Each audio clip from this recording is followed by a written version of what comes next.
Código Aberto no ar, mais uma semana. Fica aqui já de início a nossa gratidão a você que tem acompanhado o Código dessa temporada, você que tem interagido com a gente, tem mandado seu comentário, tem talvez suscitado dúvidas que talvez a gente tenha uma dúvida que a gente pensa que é só nossa, de repente a gente compartilha e descobre um monte de gente que também duvida junto com a gente. E tem sido um grande prazer passar esses, por enquanto, 6 semanas, né? Nossa 6ª semana, junto com todos vocês. Aqui estamos com esses convidados tão bonitos, tão especiais e que têm contribuído tanto para a nossa discussão. A gente veio de uma discussão na semana passada que foi muito enriquecedora. Para mim foi muito bom e eu acho que para todos nós que aqui estamos também foi algo bem especial. Eu espero que você também tenha aproveitado bastante a discussão da semana passada e com certeza você vai gostar dessa. O assunto dessa semana é um assunto bem denso, é um assunto que a gente às vezes pode ter algumas diferenças de opinião, a gente ouve muita coisa a respeito do assunto da aliança, da relação da lei com a aliança, o quanto que a gente precisa obedecer a lei, o quanto que a lei é maneira e é um caminho para a gente alcançar determinadas promessas. A gente vai conversar muito sobre isso nessa lição. E só para você que já conhece os convidados, ser reapresentado a eles, ou talvez você que está assistindo pela primeira vez nessa temporada, conhecê-los um pouquinho, eu quero apresentá-los mais uma vez, começando pelo Rodrigo. Olé. Rodrigo, você está bem? Eu estou muito bem, graças a Deus. Feliz de novo de estar aqui, num ambiente com amigos aqui, que já estou sentindo quase minha família aqui, desse convívio tão intenso que a gente está tendo. Muito bom e que Deus nos abençoe, que seja só o Espírito dele a falar e não a gente. Amém, que assim seja. Amanda. Olá! Amanda, tudo na paz? Tudo certinho. Se alguém quiser saber dos bastidores dessa temporada, pode ir no seu canal, né? Podem, é só pesquisar lá no YouTube, Amanda Brava, eu tenho um canal, sou youtuber. E aí eu vou postar um videozinho bacaninha aí dos bastidores do Código Aberto. Legal, Amanda. E você, Alessandra? Tô ótima, agora eu consegui ficar mais perto da minha amiga, deixei o Dani pra lá. Você separou um pouco? Consegui Eles têm separar. uma rixa antiga. Vocês notaram que é bem nítido que ela não vai com a minha cara, né? Acho que tá não. Bem nítido. Olha, mas vocês... Porque você morou junto com a Amanda no internato. E quando eles certo? começaram a namorar, a gente acompanhou bem de perto. A família. A gente tava junto, né? Que legal. Eu me lembro que vocês ficaram noivos quando eu estava no NASP. O Dani teve uma maneira bem criativa de pedir a Amanda em casamento e eu participei dessa corrida de pistas. Ela tinha que ir encontrando pistas pelo colégio até chegar no noivado. Pelo aeroporto de Viracopos. Pelo mundo, foi né? mais legal, né? Foi mais divertido. Pelo Pelo mundo menos eu todo achei. foi encontrando pistas e eu me lembro de ter participado desse momento. Obrigado por ser parte da nossa história. Muito obrigado. Falando em você tá bem? Tô bem, cara, graças a Deus. Tô aí, a gente sempre tem uma discussãozinha prévia, né, antes de começar o programa. Tô ansioso aí pelo que vem pela frente. A nossa discussão prévia promete que vai ser um assunto bem interessante. Apresentando também, desde a semana passada, estão aqui junto com a gente o Douglas e a Marcele. E o Sidão também aí no violão, firme e forte. Tudo bem, Douglas? Tudo bem, graças a Deus. Muito a bom Marcele estar aqui. agora vai tocar também? Sim, também. Cantando e tocando. Daqui a pouquinho, no terceiro bloco, a gente tem a música do Douglas e da Marcele. Obrigado mais uma vez por estar aqui com a gente. Obrigado aí também, viu, Sidão? Deus abençoe vocês. A gente vai fazer uma oração nesse momento, pedindo para que Deus nos dirija no estudo dessa semana, desse tema tão importante que tem a ver com a aliança, tem a ver com a promessa de Deus para a gente. Quero convidar você para nos acompanhar nessa oração agora. Grande Deus e Pai, nosso louvor e gratidão porque o Senhor é bom, pela Tua misericórdia que se renova a cada manhã e porque nós temos o privilégio de nos aproximarmos com humildade de Tua palavra e obter dela as informações, o conhecimento que precisamos, mas principalmente, através da ação do Teu Espírito, obter a transformação que tanto necessitamos. Nós, nesse momento, nos colocamos em Tuas mãos cada pessoa que vai participar desse estudo com a gente, onde quer que elas estejam. Estejam assistindo pela TV ou pela internet, que todas sejam abençoadas por Ti e sejam guiadas pelo Teu Espírito também. Nós pedimos essas bênçãos em nome de Jesus. Amém, Senhor. Muito bem, nós... Semana passada conversamos um pouquinho sobre o Antigo Testamento e como Paulo volta ao Antigo Testamento e indica que a ideia da justificação pela fé não é uma ideia do Novo Testamento, não é algo que acontece após Cristo e menos ainda é algo que acontece na pregação de Paulo. Não é uma invenção de Paulo, é algo que já existia. Ele menciona Abraão como sendo justificado pela fé e ele mostra que da mesma maneira que Deus justificou Abraão pela fé, ele também justifica judeus e não judeus, justifica gentios e justifica todos nós. Agora a gente chega num outro ponto importante que tem a ver com um conceito que aparece e que visita o texto bíblico várias vezes. Mas antes disso, o guia trouxe como tema, como título, né, a superioridade da promessa, e trouxe Gálatas 3,18, falando sobre a promessa de Deus, que é uma promessa que Deus concedeu gratuitamente. Todos nós fazemos promessas e todos nós quebramos promessas. Você lembra de uma promessa que você já quebrou ou que fizeram para você e não te cumpriram, Alessandra? Nossa, muitas. Você fez uma né? cara que eu achei que você não ia conseguir lembrar de nenhuma. Você lembra de muitas, então. Ah, eu lembro. Até recentemente, né? Eu fiz uma promessa, uma conversa com Deus mais séria, assim, que eu ia deixar de comer algumas coisas, assim, né? E eu confesso que no outro dia eu já estava com vontade, mas eu não quebrei a promessa. Eu estou, assim, vivendo um dia de cada vez. Só adiou o início. Então, mas assim, eu não quero quebrar, mas assim, a gente falha, né? Então, complicado. E é exatamente por não ser promessas humanas que a promessa de Deus pode ser entendida como superior e infalível. Porque nós quebramos muitas promessas, né? Nós combinamos coisas e não assumimos o trato. Nós somos especialistas em decepcionar as pessoas, né? Todo ano novo eu prometo para mim mesmo que eu vou emagrecer. Acho que já ficou evidente que eu não consegui cumprir, né? Mas conseguirá. Promessa de ano novo é uma coisa bem interessante. Todo mundo faz uma lista, né?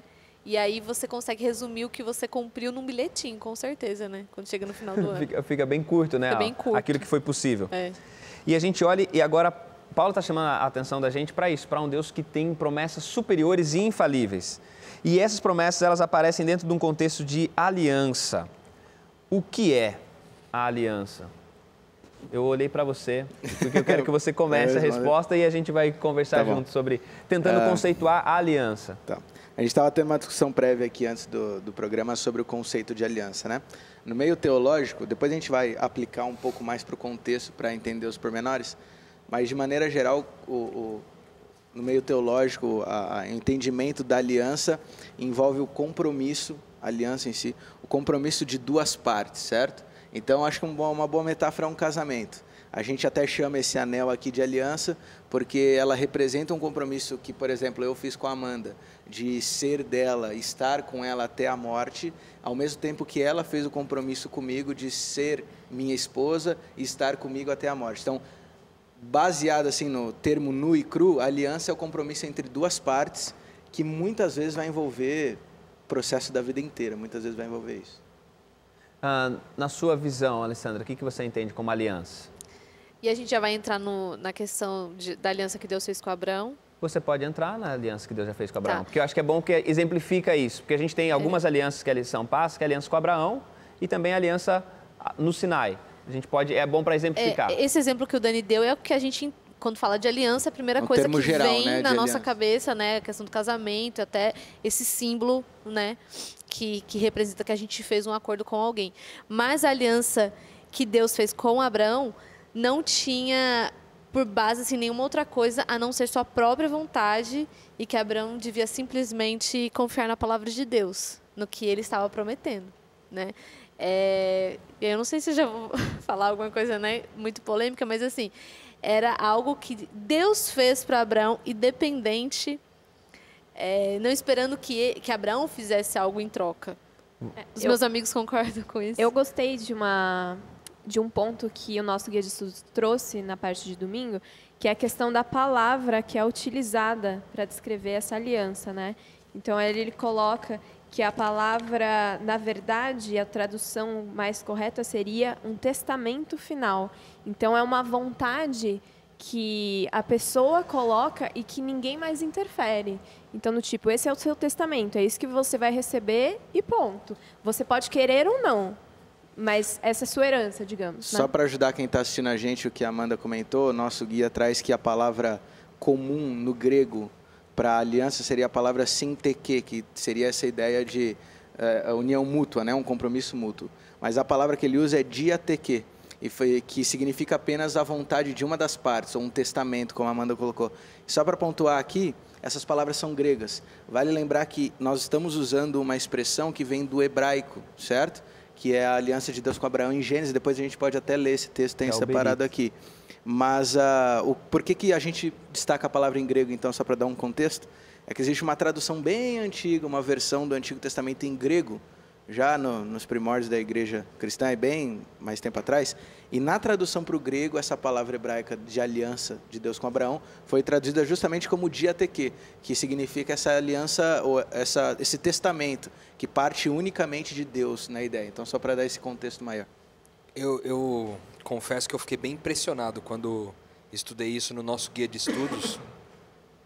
Fez toda a diferença para mim, porque eu acho que ela harmoniza mais com aquilo que eu tenho conhecido de Deus, assim, na minha experiência pessoal.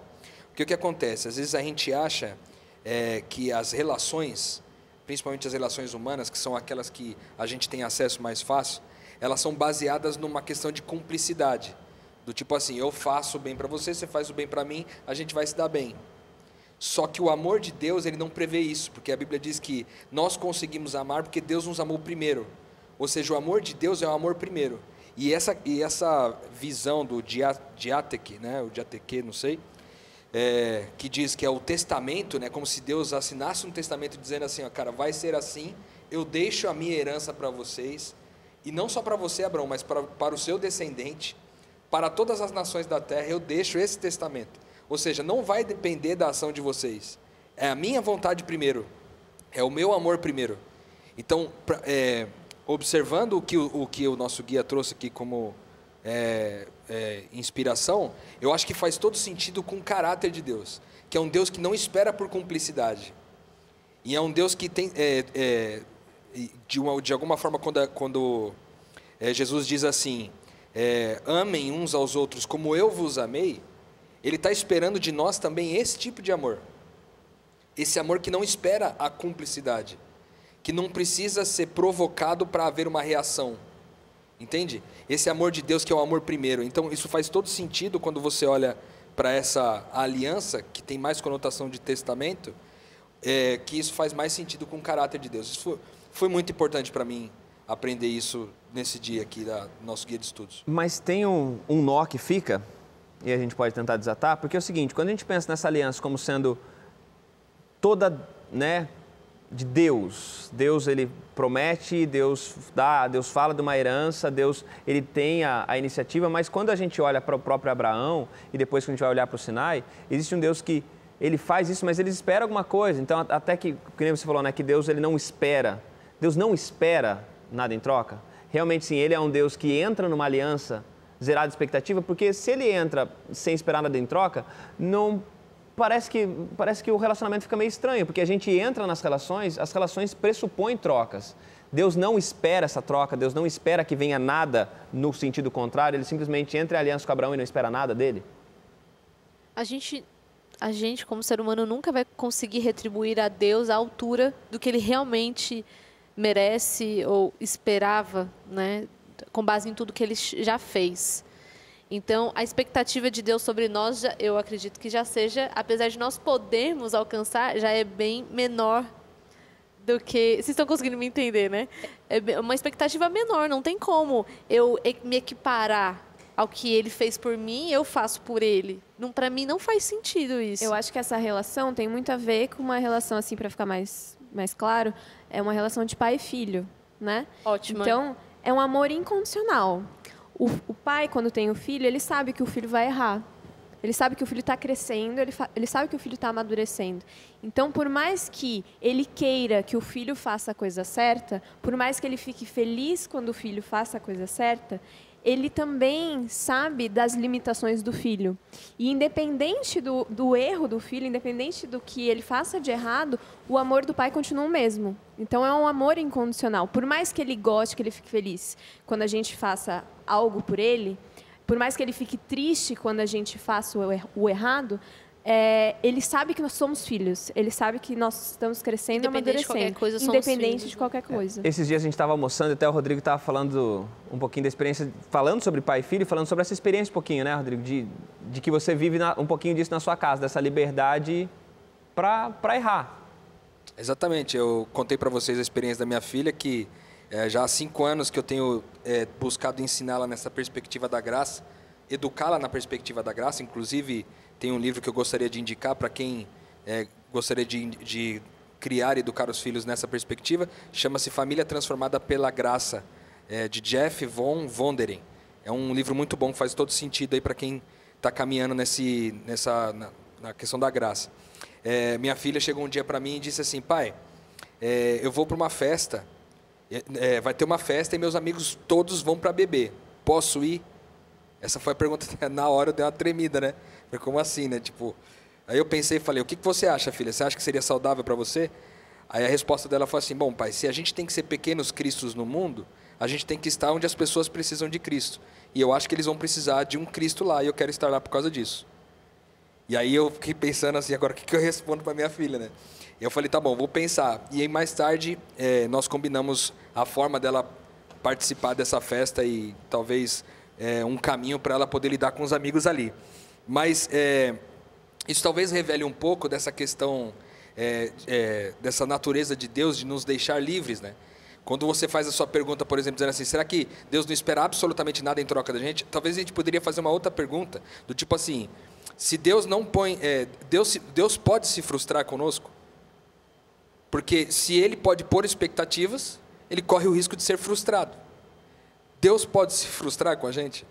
Eu creio que não, eu sinceramente creio que não. Eu acho que Deus não pode ser frustrado nas suas investidas, porque tudo que Ele investe, Ele tem a convicção de que vai dar o seu fruto no final, porque há poder nisso daí, né?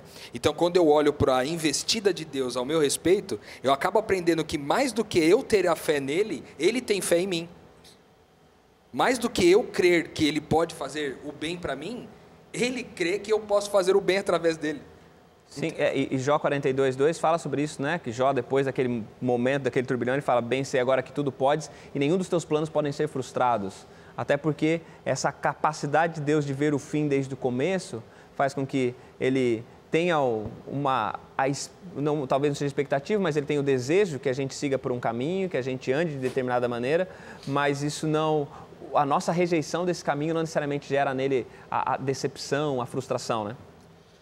Só para a gente aplicar mais especificamente ainda no caso de Abraão, queria ler alguns versos que mostram qual é essa aliança que a gente está falando de Abraão, só para a gente contextualizar um pouco mais.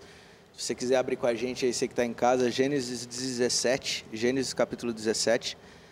Ali todo esse capítulo é quando Deus firma de fato, sistematiza a aliança dele com Abraão. É Gênesis qual? Gênesis 17. Você vai ler o capítulo, qual verso? Ler alguns versos. Então vamos ler depois do intervalo, Pode ser, beleza. Tá bom? Daqui a pouquinho a gente volta para o segundo bloco e aí você já fica com a Bíblia aberta, porque nós vamos ler então alguns versos de Gênesis capítulo 17 para tentar entender um pouquinho mais sobre a aliança. E a gente continua a nossa conversa daqui a pouco. Fica por aí, Código Aberto volta já já.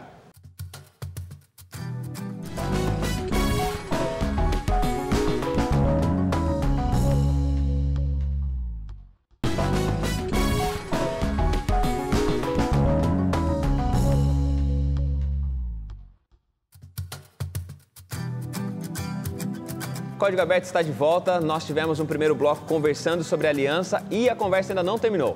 Nós saímos com o pastor Dani deixando o recado para você, ficar com a Bíblia aberta em Gênesis capítulo 17, que a gente vai ler um pouquinho sobre a aliança para entender um pouquinho mais a aliança com Abraão. Isso, só para a gente aplicar no caso específico, então quero ler alguns versos com vocês. Gênesis 17, no verso 1, Deus começa o diálogo com Abraão dizendo, eu sou o Deus Todo-Poderoso, anda na minha presença e ser perfeito. Depois eu vou voltar nesse ponto ainda. No verso 4, então ele diz, quanto a mim será contigo a minha aliança, serás pai de numerosas nações. Abraão já não será o teu nome, sim Abraão, porque por pai de numerosas nações te constituí. No verso 7, ele diz, estabelecerei a minha aliança entre mim e ti e tua descendência, no decurso das suas gerações, aliança perpétua para ser o teu Deus e da tua descendência. Depois, se você continua lendo todo o capítulo 17, na verdade, ele vai estar falando ainda dessa aliança. A partir do verso 9, ele vai falar da circuncisão que Deus pede para que eles pratiquem.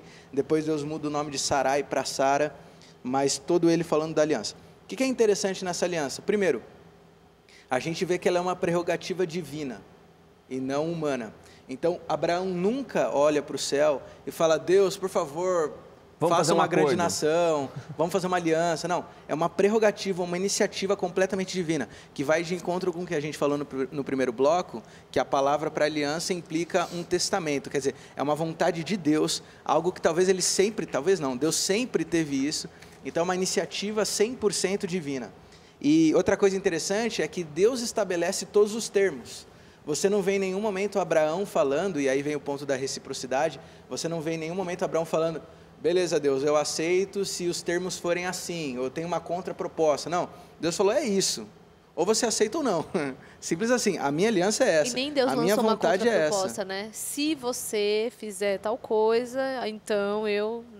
Então é toda uma prerrogativa divina, certo? Toda a vontade divina. Agora tem um ponto que envolve, e aí a gente estava debatendo sobre isso, que é a questão de como que seria a participação de Abraão nessa aliança. Abraão teria uma parte na aliança também ou não? Então, só para ficar claro, a aliança de Deus com Abraão, a grande promessa que ele faz é, eu serei o teu Deus. Ele fala ali no verso 7 de maneira bem clara. Perpetuamente, eu serei o teu Deus e o Deus da tua descendência. Eu vou tomar conta de vocês, vou dar uma terra para vocês. Eu vou ser o teu Deus. Essa é a parte que Deus promete. Agora, qual que seria a resposta de Abraão? Bom, primeiro, a gente viu que Abraão não responde. Abraão não fala nada. Abraão simplesmente, sim, Senhor. Mas tem uma pequena contrapartida, que aí é o ponto que talvez possa gerar um contraponto aqui, não sei. Que é o quê? Eu volto lá no verso 1. Anda na minha presença e ser perfeito. Qual que seria, entre aspas, essa palavra é um pouco forte, mas qual que seria, entre aspas, a condição para que a aliança permanecesse válida? Abraão permanecer com Deus. Não no sentido de que o amor de Deus mudaria se ele deixasse para o lado, mas é que ele não desfrutaria do privilégio, das bênçãos que é ter Deus dirigindo a vida dele. Vou dar alguns exemplos de outras alianças onde acontece um processo parecido. Deus traz o dilúvio sobre a terra. E agora toda a humanidade é devastada, a terra toda é destruída, apenas uma família é salva, Noé. Uma família que Deus também chama, Deus dá as instruções, Deus faz uma aliança com Noé também.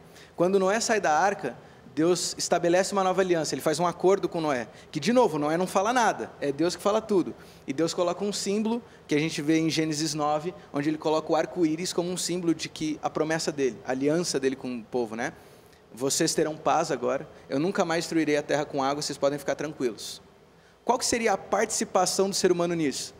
Aproveitar, descansar em Deus, desfrutar disso que a gente vem falando nas últimas semanas, do privilégio que é ter a fé, desfrutar do amor de Deus. Depois de um tempo, no capítulo 11, se eu não estou enganado, tem um povo que resolve não desfrutar disso. E aí constrói a Torre de Babel. O que Deus faz agora? Destrói a Torre de Babel. Esse povo não desfrutou da aliança com Deus. Entende? Depois, então, todas as alianças que Deus faz com o povo, outro exemplo aqui, outra metáfora, eu sei que estou tomando tempo. Fica à vontade. Mas outra metáfora, não tem mais ninguém aqui, né? Então, outra metáfora é quando o povo estava caminhando no deserto e você tem a nuvem guiando o povo. Essa era a aliança de Deus, um símbolo ali. Deus está protegendo o povo do calor do deserto e de noite virava uma coluna de fogo para proteger do frio do deserto da noite. Mas tem uma condição para você desfrutar disso, que é o quê? Ficar embaixo da nuvem. Deus não estava prendendo ali. Se o povo quisesse se rebelar, dizendo, eu não quero seguir o caminho de Deus, vou para outro caminho, você pode sair, só que agora você não tem mais nuvem. Então, você perceba que não é que existe uma condição do tipo, eu preciso compensar, eu preciso merecer. Isso não existe, porque é tudo pela fé. Existe a única contrapartida que a gente, entre aspas, oferece para Deus é a aceitação. É dizer, Senhor, eu concordo. Ou, Senhor, sim, Senhor, eu aceito. Eu vou permanecer na tua aliança. Da nuvem. Isso, é o permanecer. Seria como se Deus dissesse assim, eu te amo. E a gente simplesmente respondesse, eu também. É só o eu também. Deus não espera de mim o eu te amo. Deus espera simplesmente o eu também. É só uma resposta. Isso aí. É como a gente estava comentando um pouquinho antes, é como se no testamento, eu entendo assim, pelo que você está falando, recebemos uma casa, ganhamos uma casa. Agora, cabe a nós querer viver dentro dessa casa ou deixar a casa lá sem ninguém, entendeu? Pode falar, Rodrigo, depois eu volto Não, à acho que questão da só herança. talvez adicionando, até amarrando com o que a gente falou no bloco anterior, que eu acho que isso tem muito a ver com o lance mais do que a fé do que Deus tem em nós, do que a fé que a gente tem nele, de novo. Porque, veja, ele coloca a nós essa possibilidade, como colocou para Abraão, ele colocou a possibilidade de Abraão viver o privilégio de participar do que Deus estava fazendo no mundo. Exatamente. Aí ele pode recusar. Eu acho que a questão maior é até não assim, não, eu tenho que aceitar, mas eu desfrutar. Me rebelar. Sabendo de tudo isso aqui, você recusa? A própria cruz é um exemplo disso, Rodrigo, que é talvez o mais claro de todos. Jesus morreu. Quem tem a salvação pela cruz? Absolutamente todos, inclusive aqueles que estavam matando ele. Mas para eu desfrutar da paz de estar salvo, eu não posso recusar. Da paz, da fé, basta eu não recusar. É isso. E aí, só falando a respeito disso, dessa questão de aceitar, de não recusar, porque quando a gente pensa nessa ideia que você estava falando de Deus, ele dá, você falou da casa, né, na herança, a gente olha aqui para os Gálatas, eles tinham um probleminha com isso, porque assim, eles entendiam que essa herança, ela era desfrutada através da obediência, da obediência à lei. Então, assim, eu ganhei uma casa de herança, eu ganhei essa casa por herança, então tá, agora eu tenho que uma série de normas e de condições para então poder entrar nessa casa. É como se, olha, essa aqui é a herança, agora você tem que fazer tudo isso aqui, essa é a aliança. E isso traz um certo problema, porque é o seguinte, eles estão falando de leis que foram dadas por Deus.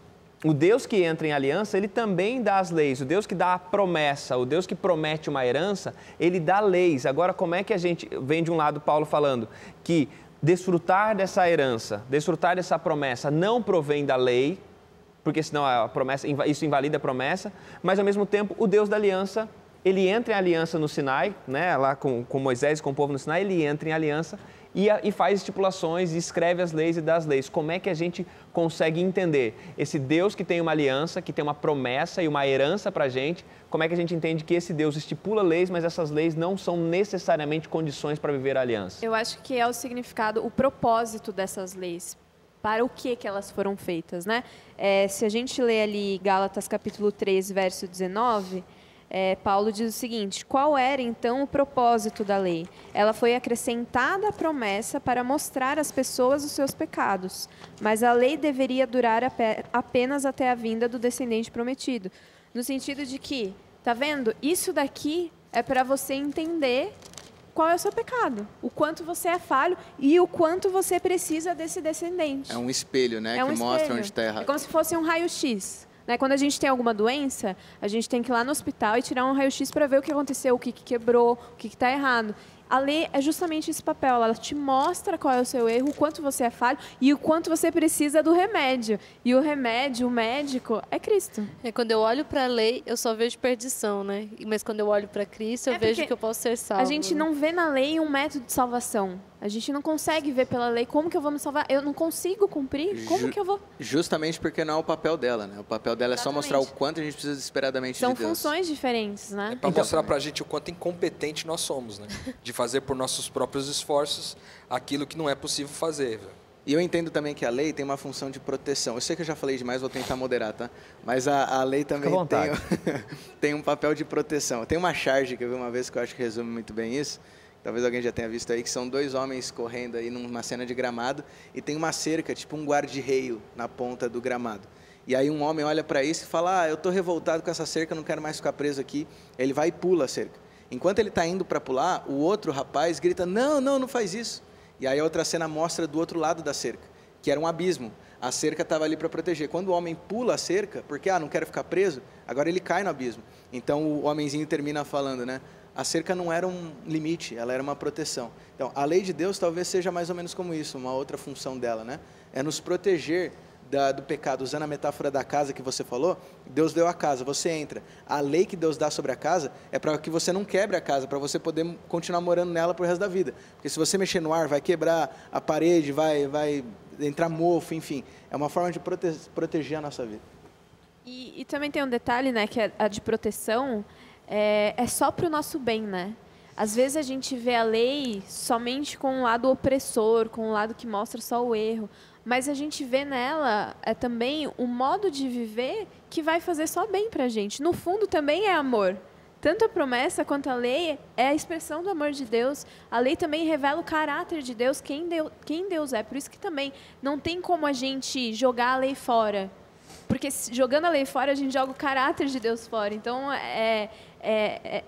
às vezes pode ser difícil de entender, mas quando você estabelece a diferença de função de cada uma, mas entende que tanto lei quanto promessa são baseadas no amor, a gente passa a entender também quem Deus é.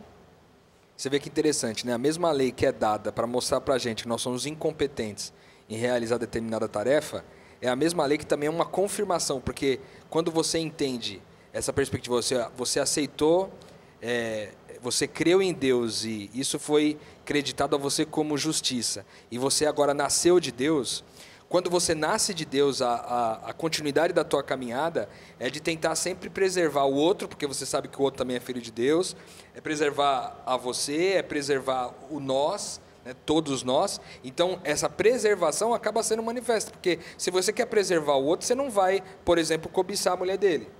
Você não vai roubá-lo, matá-lo, porque você quer preservar o Cristo que é nele, ele faz parte da mesma família.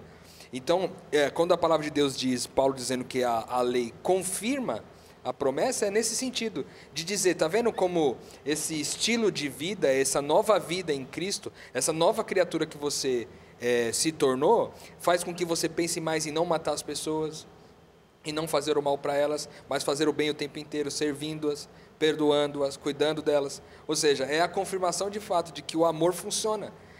Mas em algum momento foi necessário que Deus colocasse essas leis por causa da perversidade do povo, que estava demais. Então ele traz toda a lei escrita em itens codificadas, para que o povo pudesse se nortear ali em relação ao que ele tinha que fazer ou não. É mais ou menos como as leis da nossa sociedade hoje, que você tem as leis que, de uma certa forma, controlam o comportamento do ser humano para não invadir a liberdade do outro, né? Então, porque até uma coisa que a gente tem falado bastante é que essa graça, ela tem esse componente relacional. Ela nos salva para viver em relações como gente salva, né? Então, ou seja, eu entro em uma aliança com Deus, mas essa aliança não é privilégio meu apenas. É privilégio meu entrar nela e começar a chamar gente, como foi para Abraão. Em ti serão benditas todas as famílias da terra. Então, agora eu estou fazendo uma aliança com você, agora estenda essa aliança para outras pessoas. E, de certa forma, pelo que você está falando, Rodrigo, dá para entender também que a lei é um caminho pelo qual eu estendo as bênçãos da aliança a outras pessoas. Porque uma vez que fui abençoado pela aliança, até a gente estava falando sobre, a gente citou buscar em primeiro lugar o reino de Deus e a justiça esses dias atrás, porque tem a ver com isso. Assim, eu fui alcançado pela aliança. Talvez o Dani não quer entrar na aliança com Deus, mas através da lei eu consigo fazer com que ele seja beneficiado também pela aliança. Dá para entender também dessa maneira também, né? Exatamente. Mesmo que ele não entre, às vezes, no reino de Deus, ele pode desfrutar das características do reino de Deus. É o que a gente costuma dizer quando a gente estabelece algum ponto de justiça na nossa caminhada espiritual, um lugar onde você faz a justiça em relação ao outro, seja com um menosprezado, seja com um desfavorável, ou o que seja, aquilo é um sinal do reino, para mostrar para aquela pessoa que mesmo que ela não entre no reino de Deus, há um reino que por vir trará mais esperança, que ele já é entre nós e ele vai vir na sua plenitude lá na frente. Ou seja, quando você estabelece esse sinal, mesmo que a pessoa não queira entrar, ela vai poder ver que é possível e que há esperança nesse novo reino, nessa nova terra. E lá em Romanos 3, Paulo ele pergunta o seguinte: anulamos, pois, a lei pela fé? Não, de maneira nenhuma. Paulo é extremamente enfático. Se ele quisesse, de alguma forma, desmerecer a lei no sentido de ela não serve para mais nada, esse era a oportunidade que ele tinha para falar, realmente, anulamos então. Mas não é isso que ele diz, ele fala não, de forma nenhuma. Ele foi muito enfático, e aí até o Guia de Estudos, ele coloca que se a justificação pela fé, ele anulasse a lei, não existiria também mais pecado. Porque sem a lei, ninguém mais é pecador, para que a gente precisa de um Salvador, né? Então... Só para a gente fechar esse bloco, eu queria que algum de vocês assumisse o desafio de sintetizar, então, para a gente fechar esse bloco, essa relação entre uma aliança, entre a herança que existe na aliança e a lei. Quem se habilita? Pra gente, porque a gente falou de vários conceitos, a gente foi pulando entre eles, mas acho que para a gente conseguir sintetizar isso, qual é a relação da aliança com a lei? Qual que é o papel da lei dentro da aliança? Você, e agora? Eu não sou uma pessoa de síntese. Bom, eu diria o seguinte, que Deus escreveu um testamento para Abraão e para toda a descendência dele. Nós estamos inclusos nessa descendência. Se cremos, temos acesso a isso. Isso é nos creditado como justiça. A salvação é garantida para nós. Quando cremos nessa promessa, nessa aliança, nesse testamento que Deus deixou para a gente. A lei foi dada a nós para mostrar a nossa incapacidade, a nossa incompetência em fazer algo para se tornar alguém. E também essa mesma lei é a confirmação de que todo o amor de Deus pode ser manifestado em ações de bondade para as outras pessoas. Ou seja, o que eu faço ou deixo de fazer não interfere na minha salvação, não interfere na promessa de Deus, não interfere na aliança de Deus, entretanto, interfere na vida do outro. E se interfere na vida do outro, interfere na minha vida, porque nós somos um em Cristo. Amém. A gente vai voltar no próximo bloco, ainda pensando um pouquinho sobre isso, tentando estabelecer algumas coisas, para a gente pensar, uma vez que a gente entra na aliança, como é que a lei ainda pode operar, e também a gente pensar um pouquinho sobre essa ideia que Paulo coloca no texto bíblico, que é a ideia de que a lei foi até o descendente, até a vinda do descendente. De que lei que ele está falando e como é que a gente pode entender isso. Quer dizer, então, que de alguma maneira a lei, que lei é essa que vai até Cristo? E a gente vai conversar um pouquinho disso no próximo bloco, pode ser? Vocês estão de acordo? Então tá bom. Segundo a votação de vocês, a gente vai voltar então no próximo bloco, conversando um pouquinho mais sobre a relação da aliança com a lei, qual o papel da lei na vida da gente e também ouvindo a boa música do Douglas e da Marcele. Fica por aí, daqui a pouco a gente volta.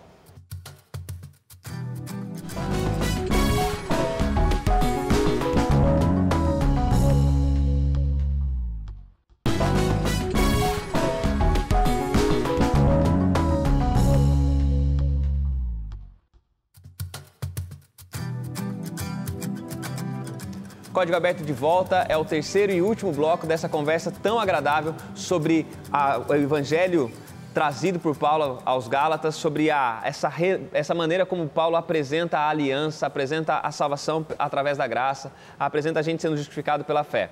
A gente no último bloco conversou um pouquinho sobre a lei, como é que a lei faz parte da aliança, a gente pensou um pouquinho sobre promessa, sobre herança, a gente ainda vai fechar um pouquinho mais esse assunto e vamos tentar entender um pouquinho como é essa história da lei indo até Cristo, né? Da lei durando até Cristo. A gente vai pensar um pouquinho sobre isso depois de ouvir a música do Douglas e da Marcele.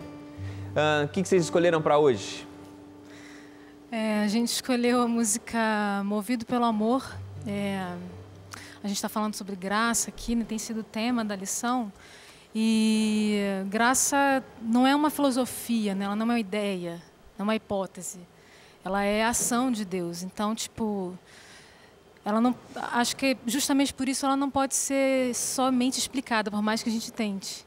Ela tem que ser vivida mesmo. E essa música fala a respeito disso, de que pelo agir dele, é pelo mover dele que a gente pode olhar com favor, com o mesmo amor que ele nos amou, a quem está do nosso lado. Amém. É isso que fala a música. Que Deus fale através de vocês mais uma Amém, vez. amém. Desprezo e rejeição sentiu como um homem. Verdade, ele tomou sobre si minha dor.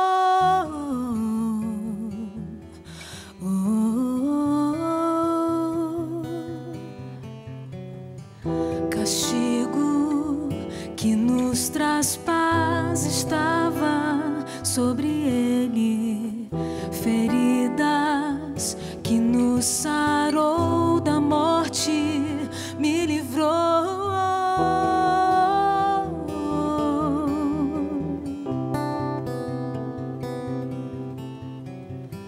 Será que vou reconhecer a Cristo em um olhar sedento de amor? Será que vou romper meus preconceitos por outro alguém movido pelo amor?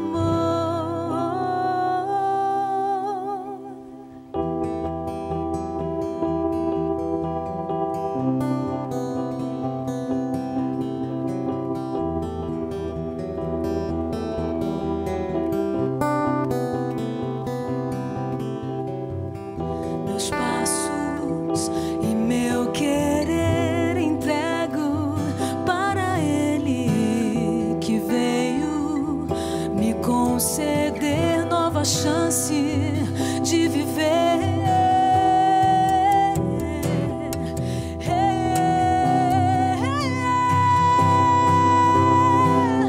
Então eu vou reconhecer a Cristo em um olhar sedento de amor.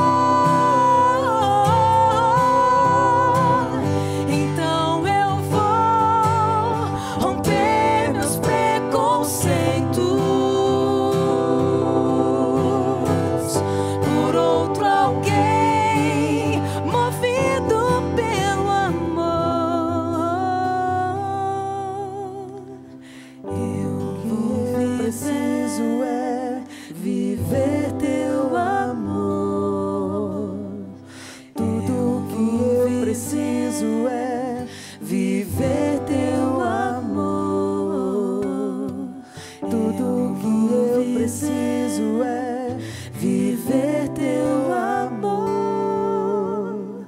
Tudo que eu preciso é viver teu amor.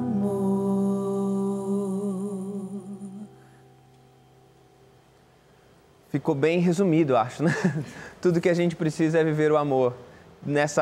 A aliança, falando sobre a aliança, ficou bem essa ideia, né? Tudo que a gente precisa, no final das contas, é isso, é aceitar que Ele ama e viver esse amor. Na verdade, eles já responderam, né? Já responderam, a gente já pode ir terminando por aqui o programa.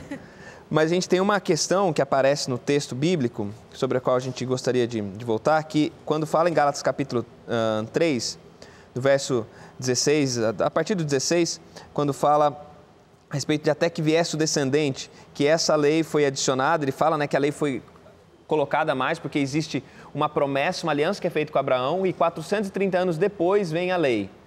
Então, ele mostra que então a lei ela não é superior à promessa, a promessa é anterior à lei, superior à lei. Mas então a lei moral e codificada é dada, mas também a lei cerimonial é apresentada. E aí aparece essa ideia que ela é até que o descendente viesse, até que Cristo viesse.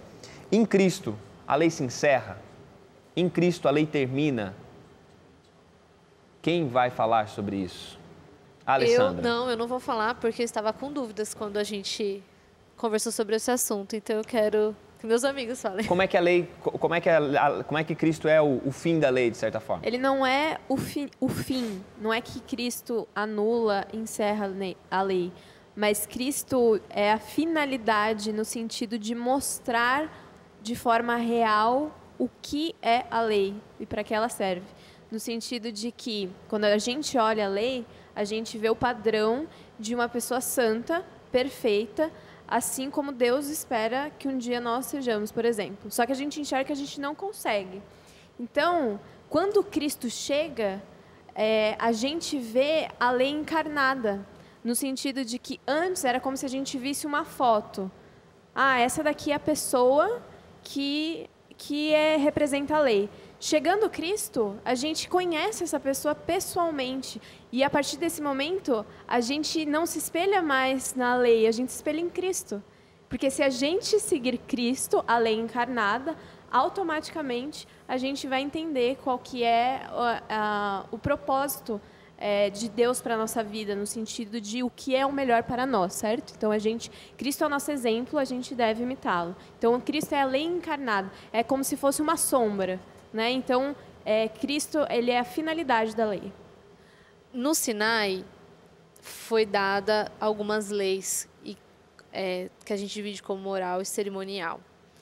Quando eu li esse verso, eu levantei isso para vocês, então foi a lei cerimonial, e aí talvez algumas pessoas também estejam pensando que o rompimento disso foi da lei cerimonial, que está falando no verso 19. Mas, na verdade, não foi isso. Eu queria que vocês explicassem aquilo que vocês explicaram antes de gravar. Não foi só isso. A lei cerimonial, porque quando a gente pensa, a gente talvez tem que pensar... também, né? A gente tem que talvez pensar na relação de lei moral e lei cerimonial. A gente sempre fala da lei cerimonial como tendo sido abolida. Mas, na verdade, existe uma relação porque a lei moral apresentava, como a gente falou aqui, o pecado, e a lei cerimonial era o caminho pelo qual a pessoa alcançava o perdão.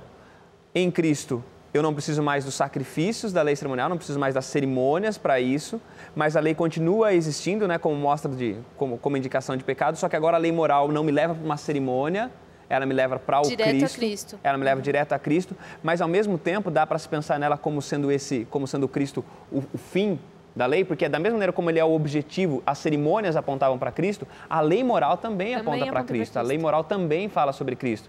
E antes de você falar, Dani, porque para falar do mesmo assunto, o Rodrigo fez um paralelo bacana sobre aquela ideia do salário do pecado ser a morte, que acho que também ajuda a entender essa questão da lei moral e dessa lei moral também tendo o seu cumprimento em Cristo.